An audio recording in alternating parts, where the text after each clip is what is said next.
Existe uma grande diferença entre salvação e reino.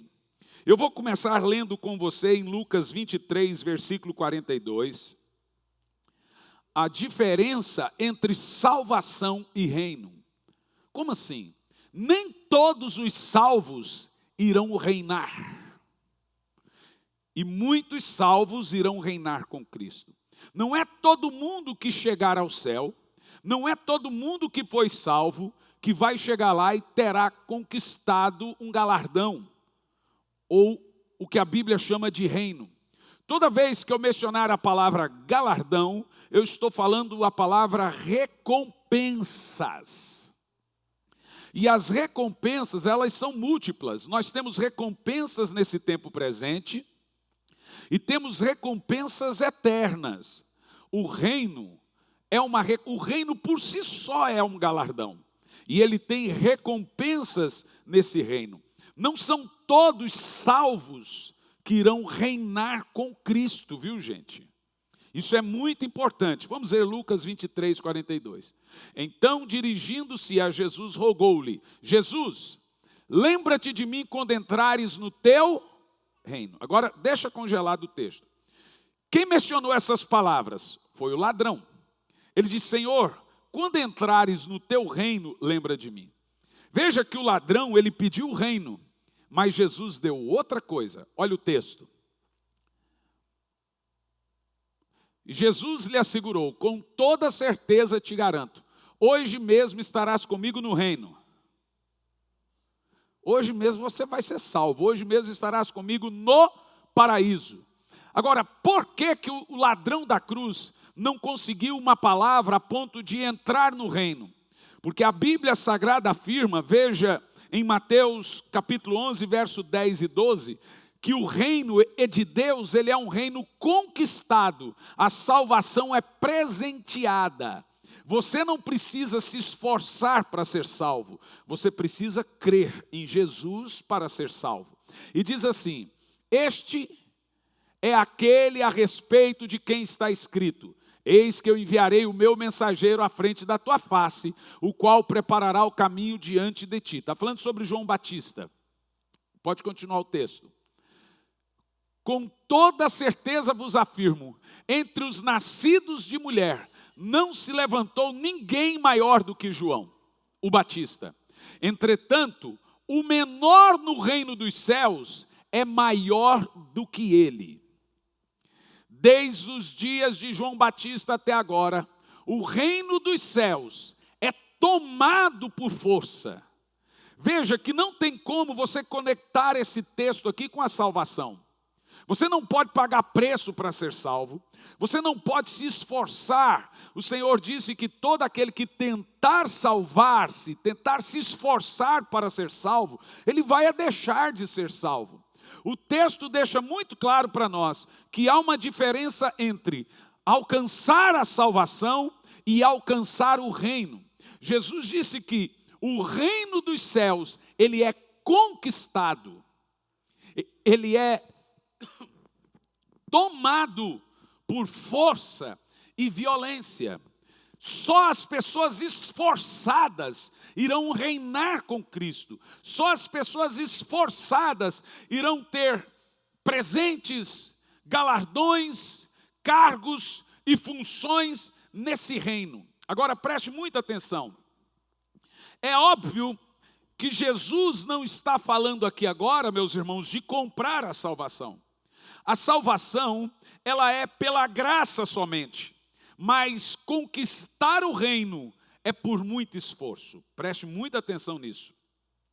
E esse reino que nós lemos aqui na Bíblia, fala de reinar com Cristo, do reino de Cristo. Fala de sermos recompensados com nossas posições nesse reino. O que é galardão? É como você vai viver nesse reino. Não se você vai viver. Se você tem Cristo na sua vida, você vai para o céu, né? Agora, existe uma diferença de ser salvo, de ir para o céu, de ir para a eternidade e como viver na eternidade. Quando nós falamos de eternidade, já não cogitamos mais a salvação. O que é mais importante? É a salvação? Pois bem, a salvação, ela é o mais importante para quem não é salvo. Para quem ainda não é salvo, a salvação é o mais importante. Mas para quem é salvo, o que é o mais importante? O reino, reinar, sermos premiados, sermos recompensados. Irmãos, não é antibíblico e nem loucura almejar recompensas eternas. A Bíblia diz que na realidade você deve se preocupar com as recompensas eternas, com as recompensas de Deus para você, e não com as recompensas dos homens. A Bíblia diz que Moisés rejeitou ser príncipe do Egito, porque ele contemplava a eternidade, ele contemplava o reino, ele contemplava a recompensa eterna. Então ele poderia por um breve período ser príncipe do Egito, mas ele perderia a recompensa eterna, porque conquistar o reino, alcançar esse prêmio tão valoroso na eternidade, não é fácil. E é sobre isso que nós vamos falar nessa manhã, sobre as recompensas. Fala de nós sermos recompensados com nossas posições. O que você será na eternidade? É isso que é o reino. O que eu vou viver? Como eu vou viver? O que eu vou ganhar? Qual será o meu nome lá? Eu vou reinar em alguma coisa? Eu vou ser governador? Eu vou ser príncipe? O que eu vou ser na eternidade? Isso aqui é galardão. Entendeu o que eu disse?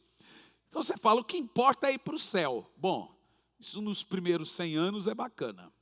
Mas depois de milhares de anos, você vendo pessoas sendo recompensadas, pessoas sendo premiadas, pessoas, uns sendo governadores, outros sendo príncipes, outros sendo isso, e você o quê?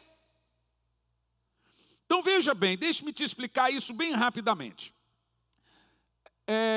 Coloca para mim Apocalipse capítulo 19, no verso 7 e 8, para você entender que o crente, quando ele chegar na eternidade, ele estará vestido de uma roupa importante. Deixa eu te dar um exemplo. Para você ser salvo, você precisa estar revestido de Cristo. A Bíblia diz que nós temos que nos revestir de Cordeiro.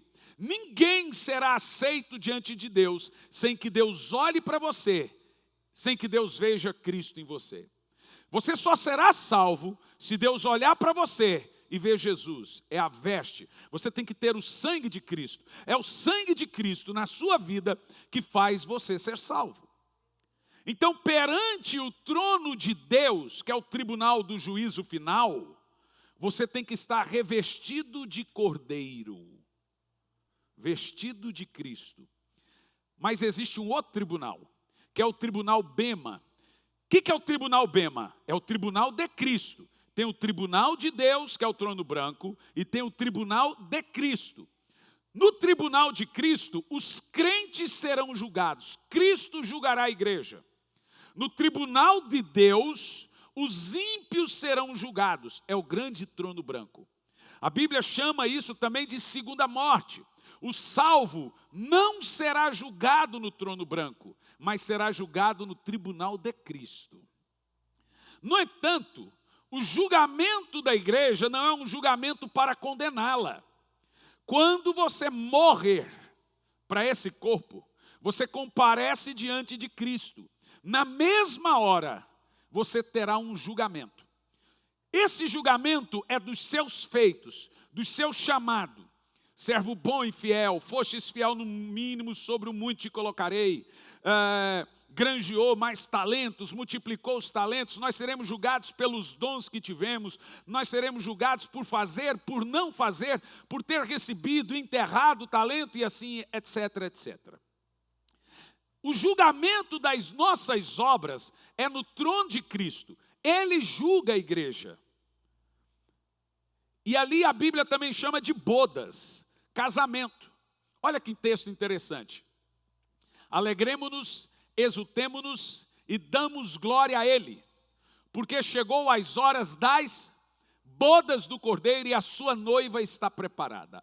Todos esses termos são metafóricos e a noiva aí é a igreja. Agora, o que a igreja veste no dia do casamento? Para vestir-lhe, foi-lhe providenciado linho fino. O que o linho fino representa? O linho fino representa as obras, os atos, os feitos justos dos santos. Que coisa poderosa! Olha que coisa tremenda. Perante Deus, você se veste de cordeiro. E perante o cordeiro, você se veste de quê? Quem pode me responder? Você se veste das suas boas obras. É por isso que Apocalipse capítulo 3, a partir do versículo 1, se eu não me engano, você vê o Senhor cobrando para a igreja, ao anjo, veja para mim qual é o texto certinho, aconselho que de mim compre vestes brancas para que não seja vista a vergonha da tua nudez, pastor Lorival, por gentileza. É Apocalipse 3. Oi? Se alguém achar aí, pode me dar a dica. A gente nem é de ferro, né, gente? Agora veja bem. Por isso que o Senhor chega e diz assim: pois és pobre, cego e nu. E aconselho que de mim compres vestes brancas. 3:18. Vestes brancas, para que não... Obrigado, pastor Emerson. Para que não seja vista a vergonha da tua nudez. Esse texto aqui, gente, não está falando de perca de salvação. Está falando de perca de galardão, perca de recompensa. Adquires de mim ouro refinado no fogo. Tudo isso são feitos e obras, a fim de que te enriqueças. Como que um crente é rico diante de Deus? Através dos seus feitos. Nós nos enriquecemos diante de Deus e garantimos ouro, prata lá no céu. A tal do comprar terreno no céu, como muitos anos falavam, é através das nossas boas obras. Não é que você compra terreno no céu, mas você garante uma recompensa diante de Deus. Olha, em todos esse texto nós ouvimos o termo comprar. É evidente que não está falando de salvação, porque a salvação você não pode comprar. O que você compra? Obras, suas posições na eternidade. E diz assim: a fim de que te enriqueças. Aonde é que você será rico aqui? Lá na eternidade. Poderoso isso, né, gente? Roupas brancas para que possa cobrir a vergonha da nudez. Isso aqui é tão interessante, porque tem gente que quando chegar na hora do casamento, ele não vai ter roupa para casar. Porque de acordo com o que nós lemos em Apocalipse 19:8, as roupas da noiva são as suas obras.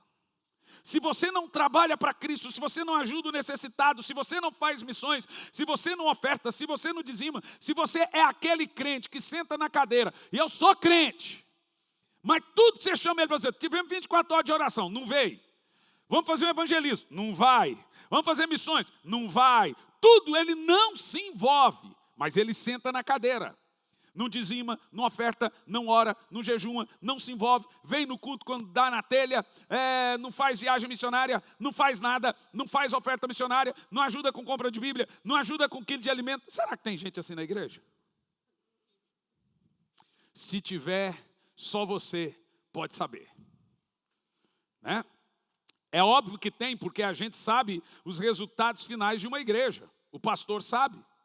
É evidente, chama para uma rede de mulheres cuja capacitação não vem, chama para uma rede de homens, não vem. Ou seja, faz uma vigília, não vem. Não sei o que, canta bem, mas não quer cantar no louvor. Trabalha bem, mas não trabalha de diácono. Ou seja, tem gente que ele está na igreja para fazer número e não dá fruto.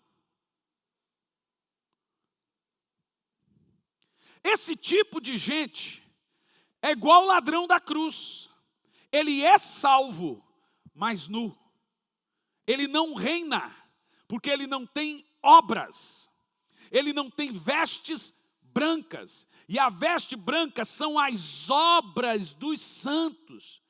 Veja, você será reconhecido no reino, pelas obras que você fez para Deus aqui nessa terra. Existe um livro lá no céu chamado Livro Memorial. Nesse livro é onde Deus escreve os seus feitos. E nós vamos ver isso daqui a alguns minutos. Imagina que vai ter crentes, que vai chegar a hora do casamento, e estará o quê? Nu, sem roupa para casar. Porque o que é a roupa para casar? O que é, gente? Vocês estão morgando aí, dormindo? Deixa eu ver se você está acordado. Diga amém. Então responda. Deixa eu te falar. O que são as vestes brancas? As obras. Quem não tem obras está está pobre, cego e nu. Bel? Pensa o seguinte, chegar diante de Deus, nu, com a mão no bolso. Peledão, peledão. Por quê? Porque o cara, pastor, não manda em mim. Eu trabalho se eu quiser, eu faço se eu quiser. E tem gente na igreja que só faz o que ele gosta de fazer. E se você tira dele aquele, remaneja ele para o outro, ele entra em crise. Fica chateado. Mas não é assim que funciona, irmão. Então deixa eu te falar uma coisa, preste muita atenção.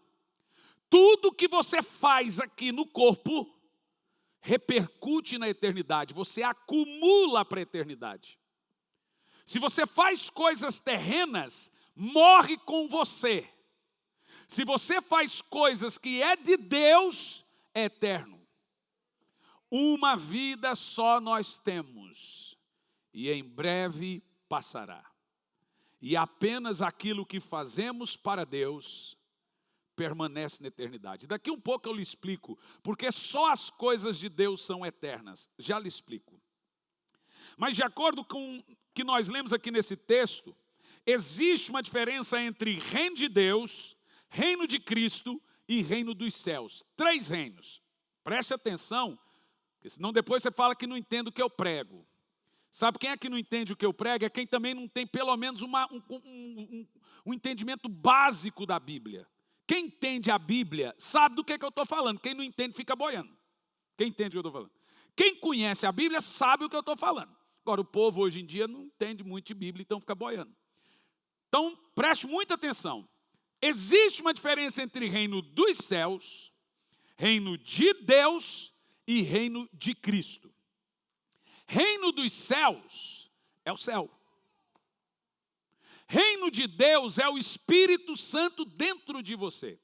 É aquilo que Jesus disse, o reino de Deus está dentro de vós. Ele é alegria, paz no Espírito. Esse é o reino de Deus. Todo crente salvo, quando o Espírito Santo entra nele, ele tem um reino de Deus. Então esse reino não é comida, não é bebida, não é um lugar, é uma condição. Não é lugar, mas é uma condição de nova criatura. Reino de Deus é Cristo reinando no crente. É o Espírito Santo lhe dando fruto do Espírito. É alegria, paz e justiça. Esse é o reino de Deus. Todo mundo salvo aqui tem o reino de Deus já. Agora existe o reino de Cristo. O reino de Cristo é o reino eterno. É a recompensa que o Pai deu para o Filho pelo seu sacrifício. E esse reino de Cristo é quando também ele vai pagar todos os trabalhadores do reino. Lembra da parábola? Quando ele vier, eu te pagarei. Lembra da parábola do bom samaritano? Cuida ali daquele pobre. Põe ele lá. Aquela pessoa, o bom samaritano, que pegou o doente na beira do caminho é Jesus. Você pensou que era você? Você é o doente. Porque tem gente que pensou que ele era o bom samaritano. Na realidade, nós somos o doente à beira do caminho. E aí Jesus vem, pegou a gente e pôs dentro da igreja. E falou assim, cuida dele. Quando eu voltar, eu lhe pagarei tudo. Então ninguém trabalha para Deus de graça. Deus não fica devendo, Ele vai pagar a gente por cada trabalho que fizemos para Ele. Então, o reino de Cristo é a recompensa de Jesus pelo seu sacrifício. Deus deu esse reino para Ele. E nós, os seus súditos, seremos também recompensados junto com Cristo por termos trabalhado em alguma frente de trabalho para Cristo. Quem vai nos recompensar é Cristo. Então, recapitulando, reino de Deus é o Espírito Santo dentro de você, reino dos céus é o céu, e reino de Cristo é o milênio. reino de Cristo é reinar com Cristo. Então, reinar do milênio não é o mesmo que ser salvo. Se você tem Jesus, você será salvo. Mas para reinar, ser recompensado, aí, irmão, tem que comer muito pacotinho de sal, andar muito, para poder ser recompensado. Quem quer aprender isso aqui? Nossas recompensas, irmãos, se dará tanto no reino dos céus, porque nós vamos para o céu, como no milênio de Cristo. Milênios são 1000 anos que Jesus vai reinar na terra. E nós juntamente com Ele. Então deixa eu te explicar. Nós somos salvos pela graça, diga amém. Mas não apenas isso. Vou mostrar com você um texto, Efésios capítulo 2, versículo 8, até o verso 10. Do 8 ao 10 diz assim, preste atenção. Porque pela graça sois salvos, por meio da fé. E isto, a salvação, não vem de vós, é dom. E o texto próximo vai deixar claro que ninguém pode chegar no céu porque ele se esforçou. Não vem por intermédio das obras. Para que ninguém se glorie. Eu guardei o sábado, eu ajudei os pobres, eu dei cesta básica, eu me comportei, então eu mereço ser salvo. O texto deixa claro que não pode. Você só pode ser salvo através da obra de Jesus. Quem vai receber a recompensa da sua salvação é quem lhe salvou. É quem pagou o preço pela sua salvação. Então quem vai receber a recompensa? É Jesus. E qual é a recompensa? É o reino. Ele vai reinar. O Pai lhe deu um reino. E nós somos seus súditos. Uau! Agora veja que coisa tremenda. Mesmo depois de salvo, Deus tem expectativas em nós. Pois somos criação de Deus, realizada em Cristo Jesus, para vivermos as boas obras. Então olha para mim, você não é salvo por obras, mas para as obras. Eu sou salvo em Cristo Jesus para viver em boas obras. Veja, as obras não me salvam, mas como eu fui salvo para as obras, a ausência das obras pode provar que eu não sou salvo. Olha o texto. Sou criado em Jesus para viver as boas obras. Então existe um pós-salvação, existe uma missão, um propósito de eu ser salvo. E o propósito é que eu ande em boas obras. Crente sem obras está provando que talvez nem é salvo. Não que você garante a salvação com obras. As obras vêm depois. Olha, 3 textinhos para você. Efésios 1, versículo 4, também diz a mesma coisa, Efésios 1 e 4, para você entender.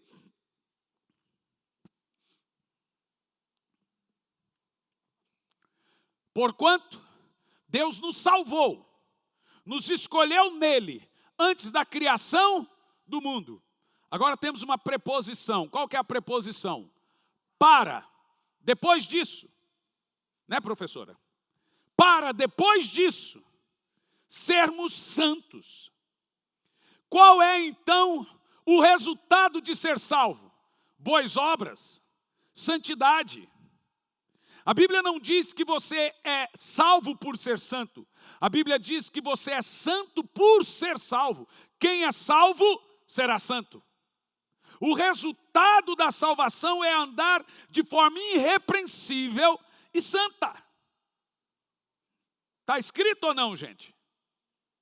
Eu não sou o tipo de pregador que mudo a configuração do texto. Inclusive não existe mensagem dura, existe texto duro.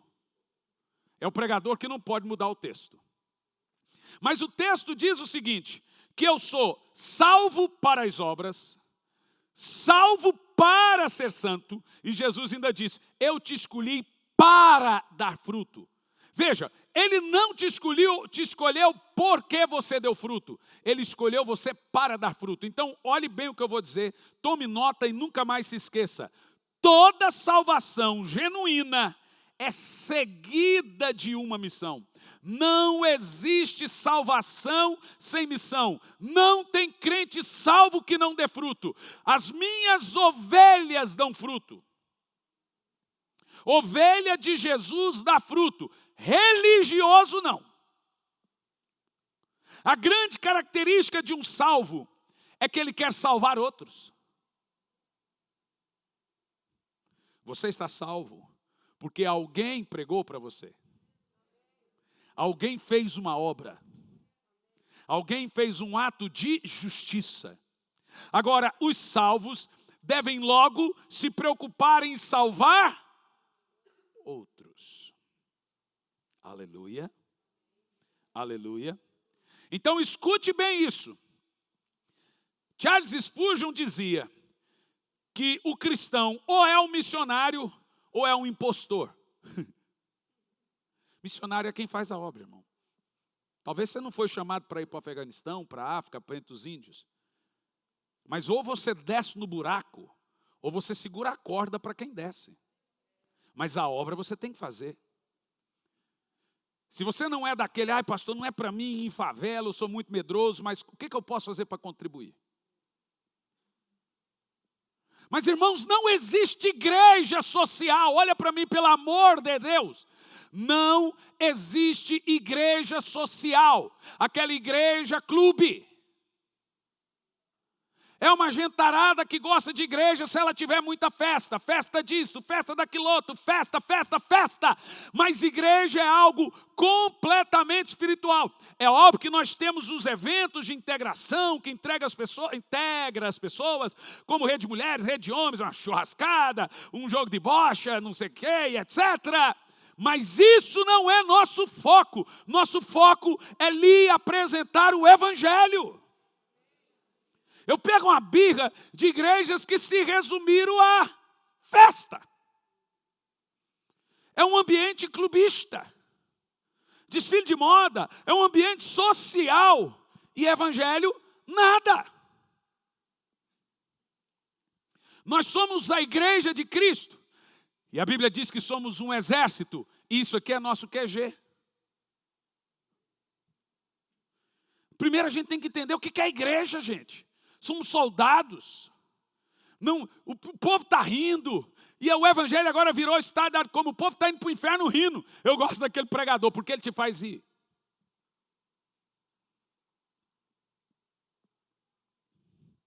As pessoas estão indo para o inferno rindo. Missões está sucateado. E o povo não faz nada. Ninguém quer trabalhar para Cristo.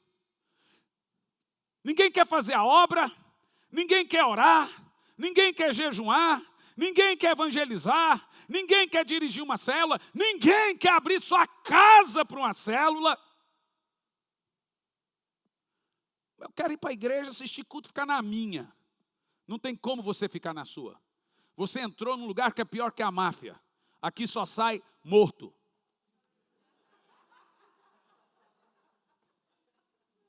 Quando você decide entrar no reino de Deus, não tem mais volta. O Senhor disse, aquele que põe a mão no arado e desiste, a minha alma não tem mais alegria nele. Acabou, irmão, não tem mais volta para você, acabou.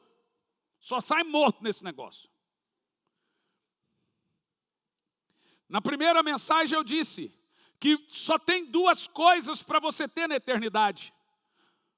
Ou recompensas ou arrependimentos.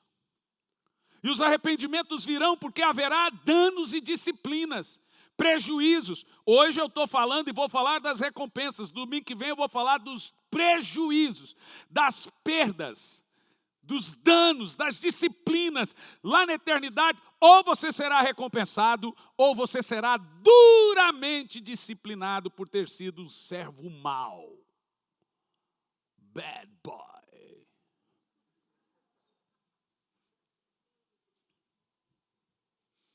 Então veja, a salvação é pela graça, o reino é pelas obras. Olha, vocês estão ficando bons. Vamos de novo para não falar que não entendeu. A salvação é o reino é pelas Obras, feitos e atos. Tem como você comprar a salvação? Mas tem como você comprar a sua recompensa? Porque é conquistado. Que coisa boa, né? Agora parece fácil, gente. Deveria ser, porque é óbvio, é muito prático, não tem segredo. Eu falei no domingo passado algumas coisas pelas quais nós seríamos recompensados. São tantas, né? E ainda assim a gente não consegue ser. Agora entenda, Deus não te salvou para ser um juiz, para ser pai, para ser mãe, ou até mesmo para ser rico. Tudo isso nós conquistamos aqui nessa vida. Jesus não morreu na cruz e disse: eu morro para que você tenha 3 filhos. Eu morro para que você seja um advogado. Jesus não morreu na cruz para você fazer nada do que nós estamos fazendo. Se Jesus irmão falou: pastor, eu faço tanto, mais tanto, mais tanto, só não tem noção como é a minha vida. Eu falei: mas de tudo que você faz, quanto disso é eterno?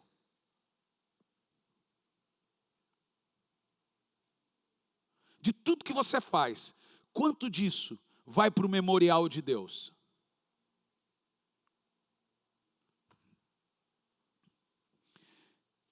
Porque veja bem, a recompensa de estudar para ser advogado é ser advogado.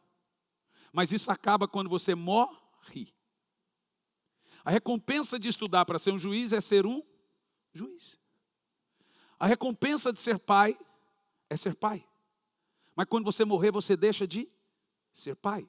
Então a recompensa de coisas temporárias é temporário. Aí eu lhe explico. Por que trabalhar para Deus as recompensas não são temporárias? Porque Deus é eterno.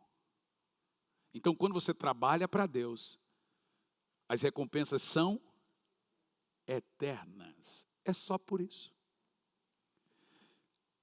Tudo que você faz para Deus não termina quando o seu corpo morre. Às vezes continua e às vezes começa a recompensa.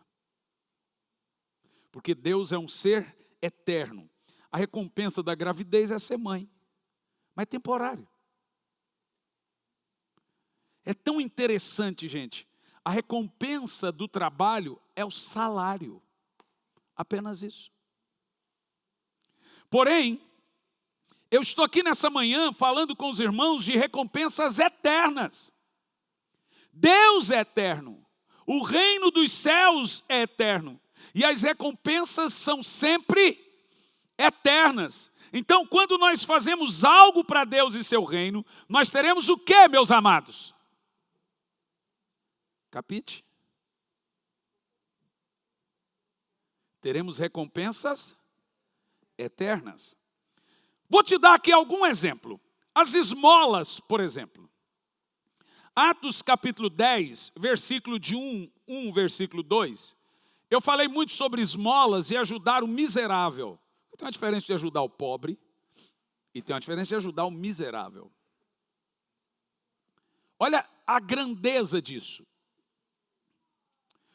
Havia em Cesareia um homem chamado Cornélio, centurião do regime militar conhecido como italiano. Continua. Esse homem era piedoso, romano, gente, e temente a Deus, assim como toda a sua família. Ele era generoso em ajudas financeiras aos pobres e buscava continuamente a Deus em oração. Meu Deus, esse texto é muito poderoso.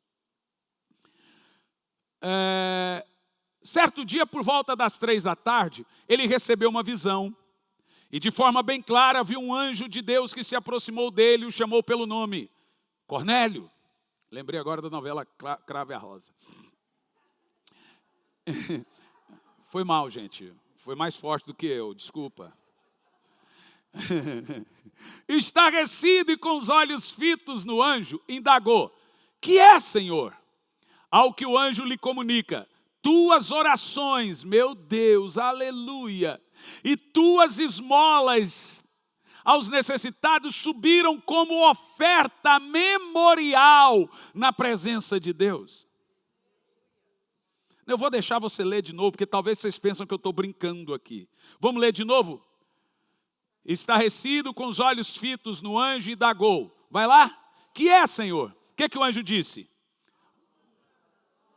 E as esmolas aos necessitados subiram como oferta memorial na presença de Deus. Verso 30, por favor, põe o verso 30. Ao que Cornélio lhe declarou: faz hoje 4 dias que eu estava em jejum. Agora ele está contando, porque o que aconteceu? O Senhor chegou em Cornélio e falou assim: procura Pedro. A pregação de Pedro, através dela você será salvo. Você viu?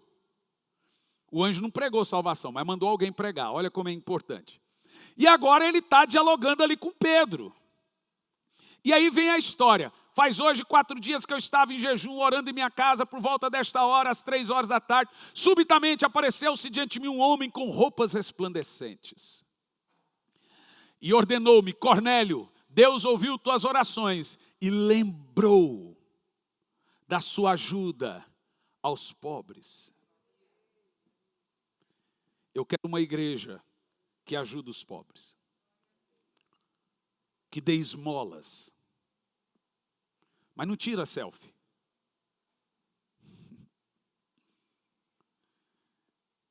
Você está dentro do carro, acabou de passar no shopping, no McDonald's, compra um pacotinho e deixa ali. No caminho alguém vai parar pedindo que está com fome. Você já está com ele pronto. Fica pronto. Deus se lembra desse tipo de coisa. Deixa ali os trocadinhos, fala, não mexa. Alguém vai precisar disso. Ah, mas ele vai comprar droga. E se não? E se ele for comprar comida? Quem é você para julgar? Pode ser que ele se drogou à noite, mas agora está com fome.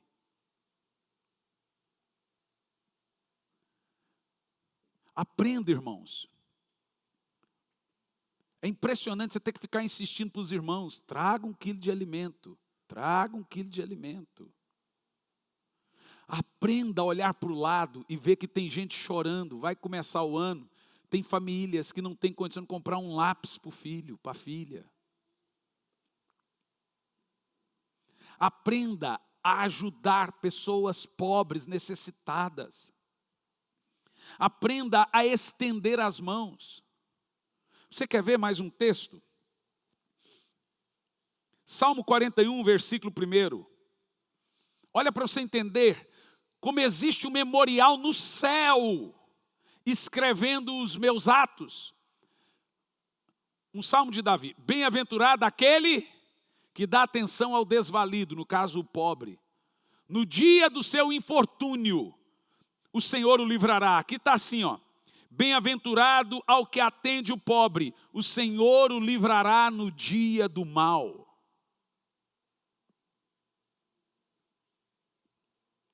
Provérbios 21, versículo 13. Esse texto aqui é chocante, irmãos. Quem fecha os ouvidos ao clamor dos pobres, um dia clamará e também não será ouvido.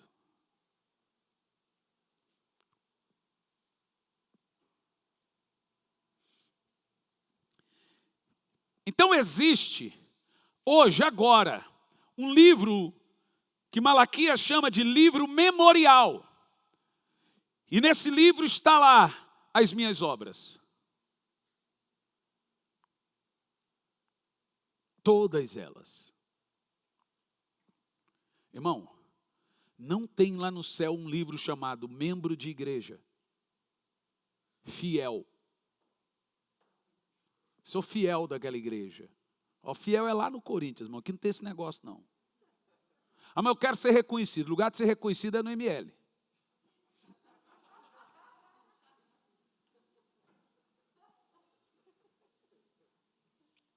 Eu sou membro da Graça Church. Não, você não é. Aqui nós não temos membros.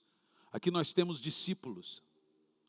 Você não é um membro de cadeira, eu não quero que você esteja aqui no hall de membros. Eu quero gente trabalhando, mesmo que eu não saiba, fazendo alguma coisa, mesmo que eu não saiba, se importando, mesmo que eu não saiba.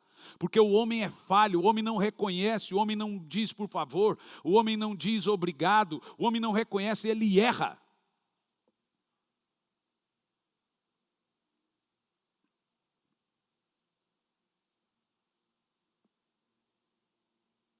Mas nós devemos, irmãos, trabalhar esperando a recompensa de Deus. Porque se eu lhe recompensar, você já foi recompensado. Mas se Deus lhe recompensar, será uma recompensa eterna. É evidente que todos esperamos sermos recompensados. A Bíblia diz que até mesmo os animais têm que ser recompensados. Todos precisam ser recompensados pelo que fazem. 1 de Paulo a Timóteo 5,18 diz, não tapa a boca do boi que está pastando. Ele está trabalhando, então é digno que ele coma. Inclusive Paulo diz, quem não trabalha, não come.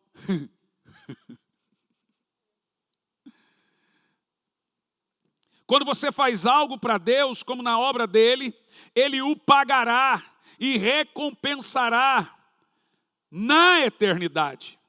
1 de Paulo aos Coríntios 3, versículo 8, diz assim, ó.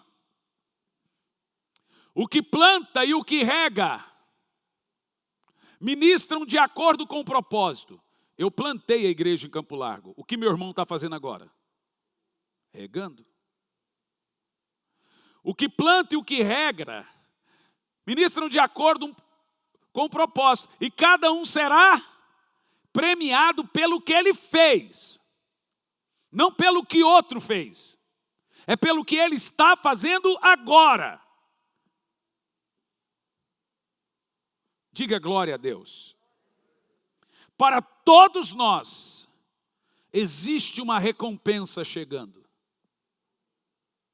Veja, talvez, escute bem o que é importante falar isso. Talvez Deus tenha lhe pedido para fazer algo que você não será notado. Talvez Deus tenha lhe pedido para fazer algo que você nunca será recompensado pelos homens. Mas tenha certeza, irmãos, que Deus não fica devendo recompensa para ninguém. Não vamos esperar das pessoas nossa recompensa, mas vamos esperar de Deus o reconhecimento e a recompensa. É triste quando as pessoas não nos reconhecem, quando não nos recompensa, não nos nota. Elas deveriam fazer isso, mas o homem é falho. Mas se você ficar obrigando as pessoas a te reconhecer, a te recompensar, a te notar, elas irão ficar ressentidas. Mas aprenda a ir a Deus nessas horas. Porque através de Deus, Ele tocará nas pessoas para lhe recompensar. Você entendeu? Nem você deve ficar ressentido. E nem deve cobrar alguém reconhecimento, porque elas também ficarão ressentidas. Bom, vamos concluir.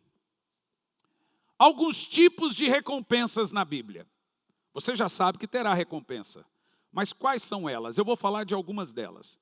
E no domingo que vem eu vou falar da gravidade, porque talvez você fale assim, quem não planta nada não colhe. Você está equivocado. A Bíblia não diz que quem não planta nada colhe nada, não. A Bíblia diz que quem não planta nada colhe. Colhe o quê? Tempestade.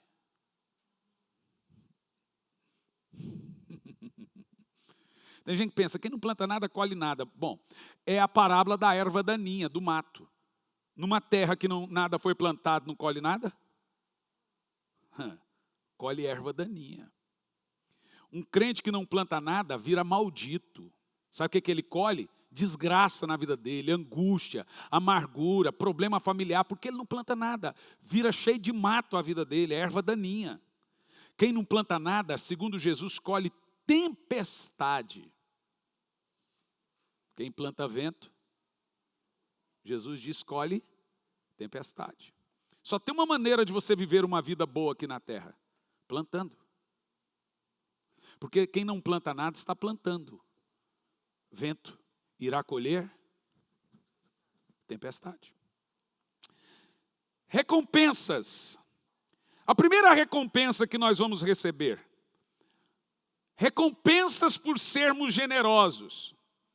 Atos 20, versículo 5, diz assim, olha que texto lindo, gente, vamos ler em voz alta, vai lá. Eu não entendo por que vocês fazem isso com os textos. Cadê meus amigos aí? Está assim na minha Bíblia. Mais bem-aventurado é dar do que receber. Como é que é? Então, qual é a recompensa de ser generoso? Ser bem. Atos 20, 35. Então, deixa eu pôr o 3 aqui para não acontecer de novo. Isso é na hora da digitação, né? Atos 20, 35. Mais bem-aventurado é dar do que receber. Então, a recompensa de quem dá é ser feliz. A palavra bem-aventurado aqui é mais feliz, ou muito feliz. Qual a recompensa da generosidade? Veja 2 textos. Provérbios 22 e 9. Olha que coisa linda, gente. O homem generoso, porque reparte o pão. Uau! Quem quer ser abençoado? Ah, irmão, eu tenho uns parentes que eles vivem das migalhas que caem da mesa dos seus senhores. É o crente que nunca transborda na vida dele. É sempre pingando. Sabe por que está pingando? Não reparte. A Bíblia não está dizendo que quem tem 1 milhão de túnica deu uma. Está dizendo que quem tem 2. A Bíblia não fala para o milionário repartir. Ela fala para você repartir. Irmão, Deus está olhando para o seu coração. Nesse momento, agora, vai ajudar a gente que não quer ser ajudado. É complicado se ajudar quem não quer ser ajudado, mas tenta. Se ele não quiser, o problema é dele. Tem outros que precisam. Outra coisa, o cara é vagabundo, não trabalha, mas esse é o defeito dele. E contribuir é a sua qualidade. Você não pode medir a sua qualidade pelo defeito das pessoas. Fulano não merece, mas precisa. Ele não merece. E quando você faz algo por quem não merece, aumenta muito mais ainda a sua recompensa. Porque mostra que você tem um coração completamente de Cristo. Provérbios 11, versículo 25. Olha esse texto, gente. Leia em voz alta, vai lá. O generoso sempre prosperará. Mais alto. Agora veja, ou isso aqui é verdade ou isso aqui é mentira. Se é verdade, você não prosperou por quê ainda? Você não atingiu ainda o nível de generosidade bíblica. A Bíblia não mente, senhores. O generoso sempre prosperará. Deixa eu te explicar o que é uma pessoa generosa. Existe uma diferença entre pessoa fiel e pessoa generosa. Ser um bom marido é ser generoso, gente? Um marido bom tem que ser elogiado por ser um marido bom? Qual é o nome disso? Então ele é um marido fiel. Eu não mereço elogio por ser um bom marido. Eu mereço elogio se for um marido carinhoso. Agora, o marido que abre a porta, dá aquele cheiro no pescoço da esposa, ela... Marido que levanta a moral da esposa, manda mensagem no WhatsApp, fala, e aí, gata? Toparia sair comigo hoje? Essas coisas e outras coisas mais. Um bom filho não merece elogio por ser bom filho. Olha, minha filha casou com um camarada tão bom, trabalhador, honesto. What? Você vê que nós estamos vivendo um mundo tão louco que a gente agora pensa que trabalhador e honesto é qualidade. Tá feia, o cara casou com um trabalhador honesto. Isso é qualidade agora? Isso é obrigação, cidadão. Qualidade, minha filha casou com um homem tão bom para ela, tão carinhoso, tão atencioso, tão presenteador. Aí é qualidade. É o cara que não grita com a esposa, que não joga ela para baixo e etc. Agora estamos falando de qualidades. Existe uma diferença entre ser fiel e generoso. Quem dizima merece elogio? O que é o nome disso? Mas quem oferta é generoso. Se você faz só o que lhe pedem, você merece elogio. Mas se você vai além, você é generoso. Por isso que obediência tardia é também desobediência. Qualquer obediência que você precisa falar 2 ou 3 vezes é desobediência. Porque uma pessoa obediente não é quem faz o que lhe manda, é quem ama fazer o que lhe manda. Quem faz o que lhe manda é o mau servo. Fez porque mandou. O coração generoso vai prosperar sempre. É aquela pessoa, irmão, preciso de gente para pintar a igreja. Opa! Ele tem um coração dado, voltado. Irmãos, nós vamos fazer um trabalho de evangelismo na favela. E nós vamos fazer. Não dá para fazer agora por causa da situação, evidente. Mas o generoso, ele está pronto. O coração dele se alegra com uma contribuição, se alegra para comprar uma Bíblia para mandar para os índios, se alegra para levantar uma oferta para mandar para os sonhos, se alegra quando você levantar uma oferta para comprar o forro, se alegra quando ele dá. Gente, quando ele compra lá um McDonald's, um Burger King, ou seja lá o que for, e deixa ali no carro. Passou no seu almoço, eu estou com fome. Ô querido, está aqui, eu já pensava em você. Está pronto. Ele tem um coração generoso. Ele já sai de casa pensando que tem gente que precisa. Tem alguém que vai pedir. A Bíblia não fala que só as ofertas chegam, as suas ofertas também chegam no memorial, mas as suas esmolas também chegam, estão gravadas eternamente no memorial. Então a recompensa do generoso é o quê? Ser uma pessoa feliz e próspera. E existem aqui também algumas recompensas na Bíblia, escritas na Bíblia. Primeira recompensa, reinar sobre cidades. É isso mesmo, gente. Lá no reino de Cristo vai continuar tendo cidades. Quem serão os governadores dessas cidades? Você quer ver comigo? Lucas 19, verso 17. Ao que o Senhor elogiou, muito bem, servo bom e fiel. Então ele deu lá os talentos. Para um deu 1, para outro deu 5 e para outro deu 10. Ao que ganhou 5, multiplicou e deu mais 10. 1, 5 e 10, é isso? Vamos ver o texto, que é bom pegar. Traz 3 versículos anteriores para a gente pegar o texto. É sempre bom. Seus súditos, isso, Vé Maria, menino. Contudo, ele tomou posse do reino e voltou. O texto aqui é sobre Jesus, que saiu para receber do Pai o reino. E ele recebeu o reino e volta para levar a gente para o reino. Ok? Ele tomou posse do reino e voltou. Então mandou chamar os servos a quem deram o dinheiro, a fim de verificar o quanto havia multiplicado. Jesus foi adquirir o reino e nos deu talentos para multiplicarmos. E quando nós multiplicarmos esse talento, nós vamos entrar nesse reino com ele. É muito tremendo. O primeiro chegou e relatou: Senhor, a tua moeda de ouro rendeu 10 vezes mais. É o que recebeu 10, agora ele está entregando 20. Ok? E o que o Senhor elogiou: muito bom, servo bom, e por ter sido leal.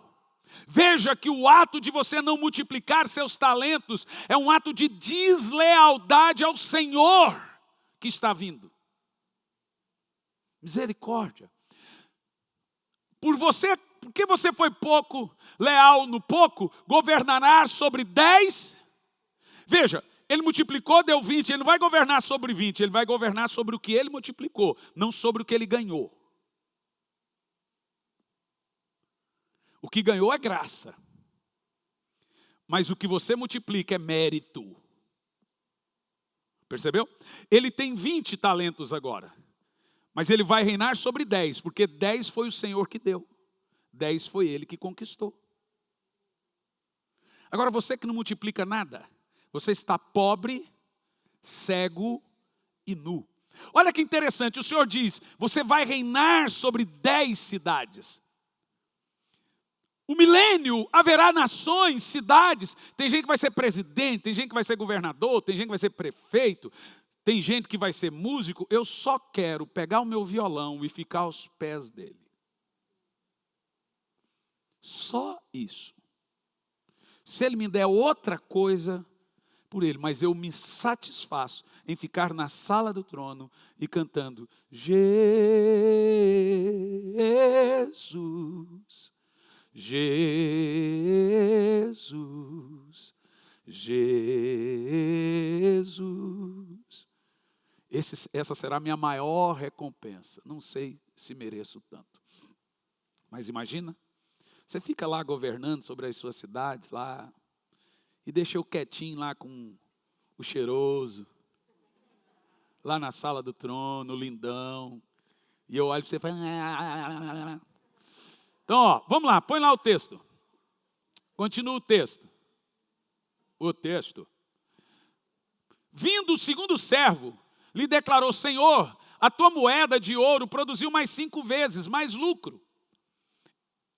Então você terá autoridade sobre 5 cidades. Esse recebeu 5. 5 é graça, 5 é mérito. Então ele vai multiplicar, vai receber um governo que condiz com os 5 que ele multiplicou. Veja, é você que determina como você vai passar a eternidade. Não aonde, mas como. É o que você faz aqui que vai dizer como você vai viver do outro lado.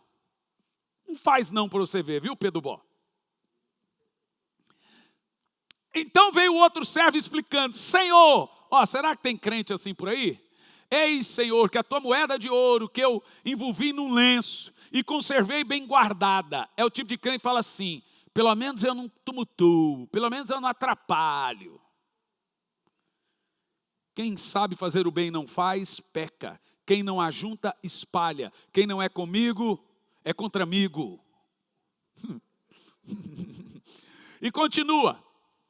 Tive receio, porque tu és um homem severo. Olha, tem crente que pensa assim de Deus. Tira o que não puseste e colhe aonde não semeaste. Deus colhe aonde ele não plantou mesmo, gente. É o único que consegue.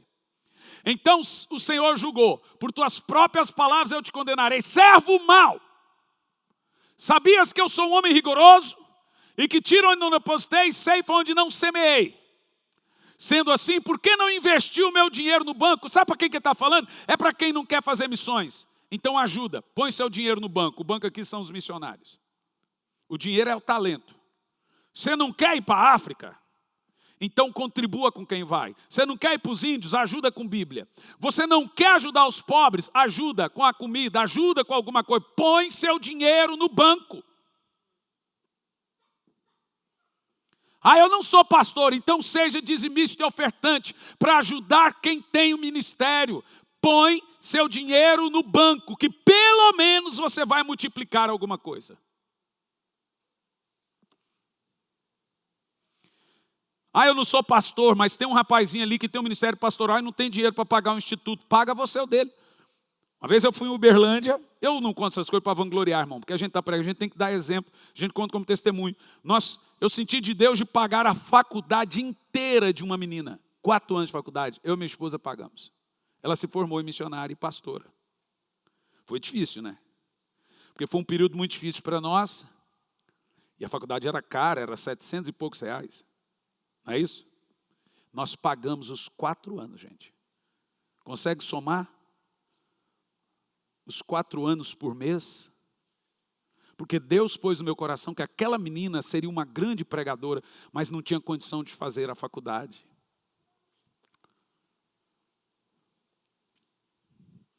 Não há ninguém que seja tão pobre, que Deus não tenha dado nada a ele, a ponto dele não poder dar uma esmola para alguém. Dar um arroz. O arroz é caro, né? Dá um fubá. Então, uma das recompensas, reinar sobre cidades. Nós não estamos falando de coisa democrática que o povo vota. São cargos de confiança. Jesus vai chegar e falar assim, vou te dar ali, aquele arquipélago. Vou te dar os Estados Unidos para você governar. Uau! Senhor, eu prefiro o Brasil. Não é por nada não, fala português. Segunda recompensa, em último lugar, coroas. Gente, isso aqui é demais. O que são as coroas? As coroas é a identidade do crente no reino. Então, quando você está aqui, o policial te para e fala, me dá seu documento e vê o que você era, vai lá no computador, está lá o seu registro. As coroas é a sua identificação.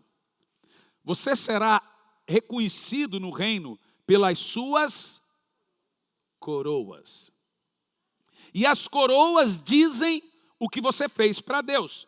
Existem 5 coroas no reino.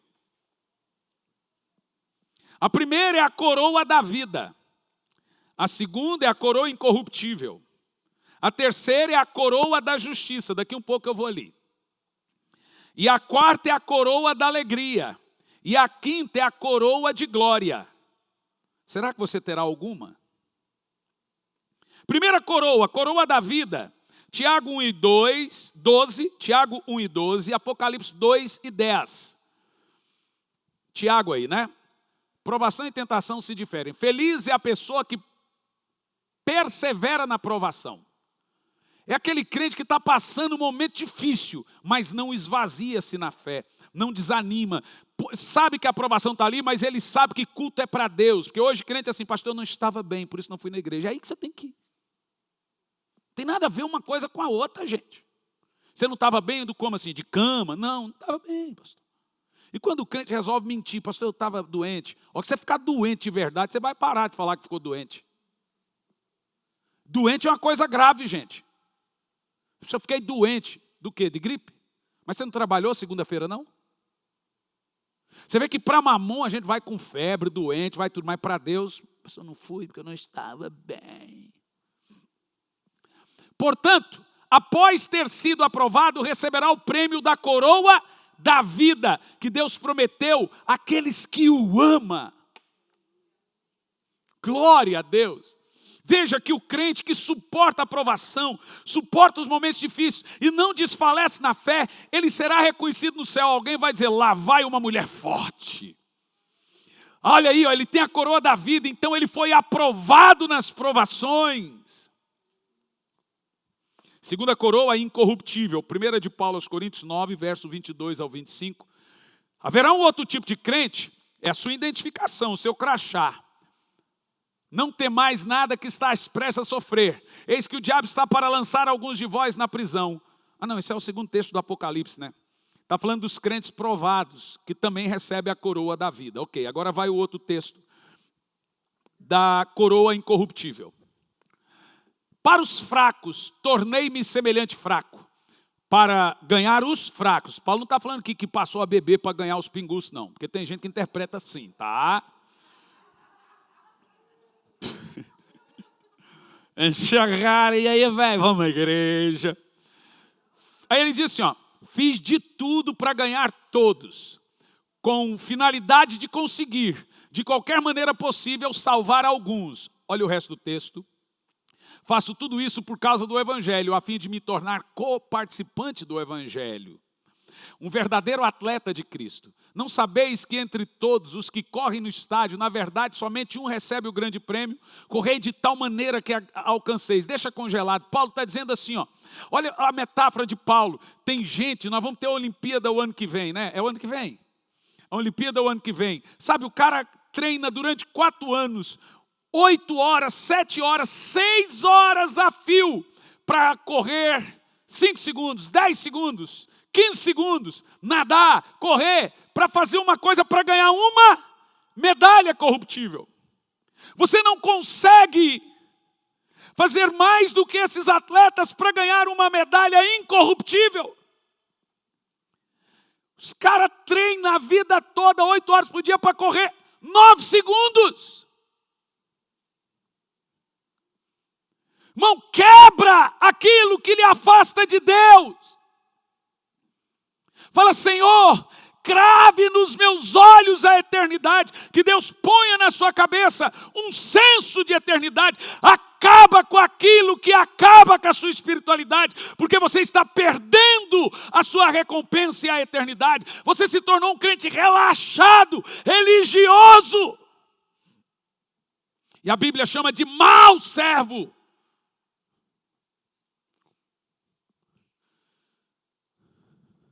Existe um galardão, uma recompensa para nós. Você tem que viver com os olhos na recompensa, voltado para a recompensa. De tal maneira que alcanceis, verso 25. Todos os que competem nos jogos se submetem a um treinamento rigoroso, é o que eu acabei de falar. Isso para obter uma coroa que logo acaba. É o que eu falei. Nós nos dedicamos para ganhar uma coroa eterna, incorruptível. Oh, glória a Deus. Terceira coroa, coroa da justiça. 2 de Paulo a Timóteo 4, do 6 ao 8. Eu estou andando lá. Alguém vai dizer, ó, esse cara aí, ó, trabalhou muito. Olha a coroa dele. Paulo antevê seu martírio. Paulo diz, quanto a mim, já estou sendo derramado como vinho na oferta de libação. O momento da minha partida se aproxima. Combati o bom combate, completei a corrida, preservei a fé. Veja que Paulo compara a nossa vida cristã com uma Olimpíada. Correndo para as medalhas, para as coroas. Porque na época das Olimpíadas você ganhava coroa, né? Hoje é medalhas. Agora está reservada a minha coroa da justiça, que o reto juiz me concederá naquele dia. E não só a mim, porque eu terei a coroa da justiça, mas também a todos que amam a vinda de Cristo. Todo pregador da volta de Jesus, todo que anseia pela volta de Jesus, vai andar no céu com uma coroa da justiça. Alguém vai dizer, lá vai alguém que propagou a volta de Jesus. Glória a Deus, é lindo, né, gente? Quarta coroa, coroa da alegria. 1 de Paulo aos Tessalonicenses 2,19. Agora você vai entender porque tem crente triste. Porque ele não está de posse da recompensa. A alegria é uma recompensa. Olha lá. Todavia, quando nosso Senhor Jesus retornar, quem será a nossa esperança, alegria ou coroa de glória? Dele. Ora, não sois vós. Agora, quem vai ganhar a coroa da alegria? Quem vai ganhar? Continua. Com toda certeza vós sois a nossa glória e a nossa alegria. O texto aqui está dizendo que a coroa da alegria, ela é dada para aqueles que ganham almas. Para aqueles que trazem outros. Você sabe que a alegria de um crente está em ganhar vidas para Jesus? Sabe por que a tristeza invade seu coração? Porque você não salva ninguém do inferno. Um ganhador de almas, ele passa por angústia, mas o coração dele está sempre alegre. A última coroa, coroa de glória, 1 de Pedro 5, verso 2 e o 5. E aqui eu concluo. Pastoreai o rebanho de Deus, que está sobre o vosso cuidado, não por constrangimento, mas voluntariamente, como Deus quer, nem por sorte da ganância, mas de boa vontade. Agora, falando para os pastores, continua. Nem como ditadores daqueles que vos foram confiados, antes tornando exemplo do rebanho. Ora, assim o Supremo Pastor se manifestará. Recebereis a imperecível coroa de glória. Como tem pastor que desiste, gente? Gente, não é fácil pastorear. Cuidar de gente adoece a gente. Mas lembra que Jesus falou: Pedro, se você me ama, cuida da igreja. Jesus não pediu para eu amar o povo para cuidar do povo. Ele pediu para amar Ele, para cuidar do povo. Você me ama, apacenta. Porque se você cuidar do povo, apacentar o rebanho, vou te dar uma coroa de glória. Então o cara lá no céu com a coroa de glória vai dizer: lá vai um bom pastor. Lá vai um bom pastor. E pastor não é só quem tem título de pastor. Você tem uma célula, cuide bem daquele rebanho ali. Você é um bom pastor. Você trouxe alguém para a igreja, acompanhe essa pessoa no crescimento dela. Você será um bom pastor. E a última recompensa, tem tantas. Nós estamos numa série, vamos continuar depois, são tronos. Apocalipse 3:20 diz que uma das recompensas é se assentar no trono junto com Cristo. É o lance que eu falei de estar na sala do trono lá, viu? Essa é boa. Olha lá, ó. Ao vencedor, eu lhe concederei que se assente comigo no meu trono. Assim como eu venci, me assentei com o Pai no seu trono. Então veja, o trono que Jesus conquistou não é bem o trono dele, é o meu. O dele é qual? Junto com o Pai. Você entendeu? Jesus está sentado agora no trono do Pai, e eu vou me assentar no trono dele. Então há um trono que foi conquistado para mim. Então veja que nós ouvimos aqui agora, até agora, nós temos muitas outras recompensas. Está satisfeito com as recompensas? Você acha que o céu é um asilo de velhinhos ou a novela Viagem? Que não é uma viagem, gente. O céu é um spa. Gente, olha o que você está lendo. O céu é uma aventura. Vamos ficar pulando de planeta em planeta. Eu vou dar uma ida ali em Marte. Agora eu vou na Lua. Que top, né, cara? Então, irmão, entenda uma coisa. Nós seremos como anjos. Lembra a visão de Jacó da escada, subia e descia? Essa será a nossa vida. Agora eu vou ali no céu, agora eu vou lá na terra. Irmão, tem os olhos voltados para a eternidade. Não espere um pastor lhe convocar para uma campanha de jejum, de oração. Não espere ele levantar uma oferta. O pastor levantou, brigue para fazer.